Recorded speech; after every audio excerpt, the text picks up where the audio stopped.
అంశం పైన వాళ్ళు ఎట్లా ప్రస్తావిస్తారు అధ్యక్ష? రూల్ 64 చూడమనండి, రూల్ 64 చూడమనండి మీరు. పాయింట్ ఆఫ్ ఆర్డర్ అధ్యక్ష, అది కరెక్ట్ కాదు కదా. Point of order rule number 64 చూడండి మీరు, చాలా క్లియర్ గా. You cannot repeat a motion. ఇవ్వండి రూల్ నెంబర్ 64 ఇవ్వండి. You cannot in the same session. You cannot bring the same motion again. No.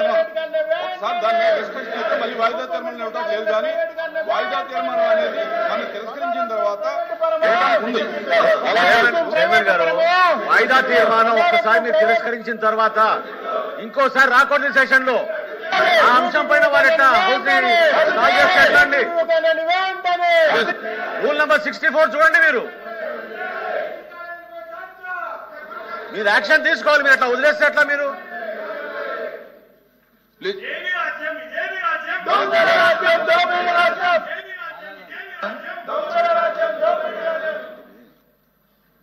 గౌరవ మంత్రి గారు మనోహర్ గారు కూడా ఇంతకుముందు కూర్చోండి, ఇంతకుముందు ఆయన కూడా స్పీకర్ చేశారు, రూల్ కూడా చెప్పారు 264.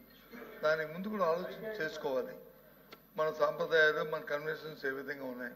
బీఎస్సీలో నిర్ణయం తీసుకున్న తర్వాత బీఎస్సీని దాన్ని డివైడ్ అయ్యి దాని నుంచి బిజినెస్ తేకుండా కూర్చోమ్మా నీకు ఇస్తారు తర్వాత తేకుండా మరి ఏ విధంగా వాళ్ళు అయ్యారని అధ్యక్ష, దానికి రూల్ లేదా మన రూల్ బుక్లో చెప్పంటారా? దాన్ని ఏ విధంగా వచ్చారు? అది తప్పు కదా అధ్యక్ష.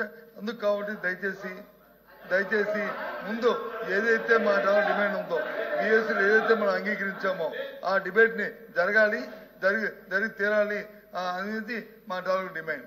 ఎందుకంటే ఇది ప్రజల సమస్య, ఇది ప్రజల సమస్య, ఇది యువకులకు రాజకీయమైన సమస్య కాదు. కోట్ల మంది ప్రజలకి ఇస్తున్న ప్రజా ఆరోగ్యానికి సంబంధించిన సమస్య. వాళ్ళందరూ ఎంత ఇబ్బంది పడుతున్నారో ఈ సమస్య. కాబట్టి జరగాలి, డిబేట్ జరగాలి. మీరు తీసుకున్న నిర్ణయం ప్రజా వ్యతిరేకంగా రద్దవ్వాలి. అప్పుడే ముందుకెళ్తాం. అంతేగాని మాకు ఇంకో దురుద్దేశం లేదు.